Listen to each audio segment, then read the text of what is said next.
It's all good to keep filling up your cup, but if you have a source that just keeps taking from you, it's going to end up draining completely. You've got to spend energy in the things that are going to help you to become a better person, that are going to help you to grow, that are helping you to achieve your goals and push you in the direction that you want to go. How do you even know when your cup is empty? Welcome to Krystal Rowe Impact, a space dedicated to empowering you to be the change that your bloodline has been waiting for. Join me and together, let's inspire change. Kia ora and welcome back to the Krystal Rowe Impact podcast. And today I'm going to be talking about filling your cup and the importance of it. Now, everybody knows that you can't give from an empty cup, but how do we actually fill our cup? How do we prioritize it? How do you even know when your cup is empty? For me, I never even realized I knew I had a cup until a friend actually pointed out, how are you even meant to keep filling your cup when it's got a huge crack in it?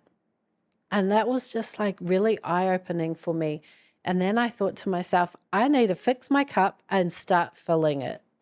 And it's really, really life-changing when you actually prioritize it. I'm going to share with you, I've had a massive weekend and actually a massive month, but we'll just go from the weekend. I just was giving just time, energy, physical and mental emotions, and everything was just exiting me. And I'm totally happy with that. I'm totally fine with the obligations of life and parenting and business. It's what I've signed up for and it's the life that I choose. But what I realized last night was that my cup was completely empty. And not every time your cup is empty, you're going to be able to fill it up the same way. But last night, I'll share with you, my poor husband had to sing and look after me like a little baby, literally like a little baby. I was talking and requesting just like a little baby. I need this, I need that. I think I want dessert. I think I want wontons because they're my favorite comfort food. And I was just like, I need. And what an amazing realization when you need something. We're such interesting human beings. Like, we're made up of so many different elements, emotions, and reasonings. We're always looking for an answer. And I was sitting in bed last night thinking, what's wrong with me? Why am I doing this? Why do I feel like this? I feel nothing. I'm empty. I'm numb. I'm this, I'm that. Like, I started going down this really dark tunnel really quickly. And then I realized I need this and I need that. So I started filling up my cup, or I started requesting my husband to fill up my cup because I just simply couldn't do that. And what that did for me was actually made me prioritize what was important. So I had my podcast shoot today. But last night I had nothing to give. And so instead, I focused on filling up my cup and getting a good night's sleep.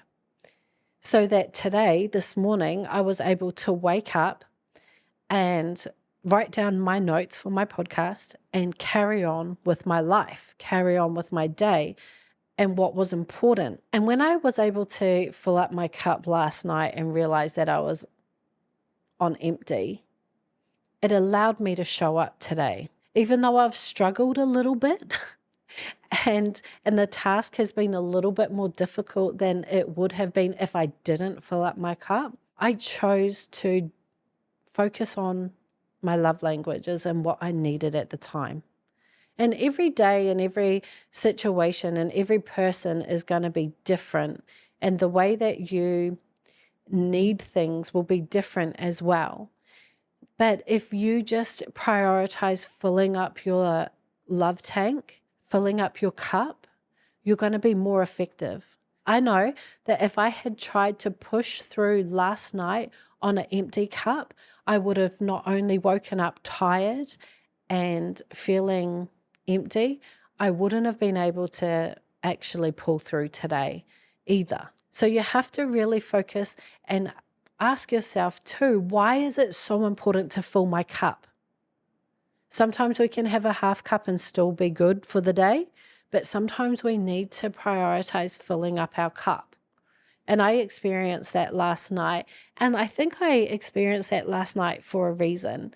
And that's to be here today as living proof that if we take the time to make sure that we fill up our cup, we can be more effective in what we give out. It's not always easy, and life isn't always easy. But if we do prioritize ourselves, we can be more successful, we can achieve more, and we can go further. Now that I've pointed out how important it is to fill your cup, I want to bring your attention to what takes away from you as well. What's draining your cup in your life? It's all good to keep filling up your cup, but what if there is a source that is continually taking? Is there anything in your life right now, situations, people, circumstances that just keep draining you, that just keep taking from your cup? Because you could be on the ball all the time and know yourself so well and be filling up your cup and doing your morning routines and doing your exercises and, self-love and self-talk, and your mindset can be like on point. But if you have a source that just keeps taking from you, it's going to end up draining completely. And there's so many different elements and aspects that I won't go into today around how people drain you, but it's just really important to be able to identify them and then actually do something about it. Because if you always have one person that's draining your energy, or, for example, you could have that one person that you're around all the time, and when you leave them, you're just like, oh my gosh, that was hard, or they were like negative, or you just have this sense of like tiredness when you're around them. Sometimes I can overwhelm my husband and he gets really like drained. But then when we identify that allows me to be like, oh, okay, I will come back, because I only want to be filling up people's cup. I don't want to take it away. So it can go both ways too. You can identify if that's something within you and why you do that, or you can identify it in somebody and then take action around that. It's really hard when you're trying to achieve so much in life and juggle children and juggle a business and relationships and things that you always have to continuously invest in. But when you actually have a leak in your cup, you really, really need to prioritize fixing that, because you've got to spend energy in the things that are going to help you to become a better person, that are going to help you to grow, and that are helping you to achieve your goals and push you in the direction that you want to go. It's like when you put in Google Maps and your destination is 24 minutes away. You'll have about 4 or 5 routes to choose. And sometimes those distractions that take away from you getting there, or roadblocks in the way, you need to identify before you start your journey so that you have that clear path. And the quicker that you can achieve that clear path in the direction, the quicker you're going to be able to get to your end result and achieve. But just imagine, just a quick side note, imagine if we were connected to a continuous source that filled up our cup. Now, what can you do to find that continuous source?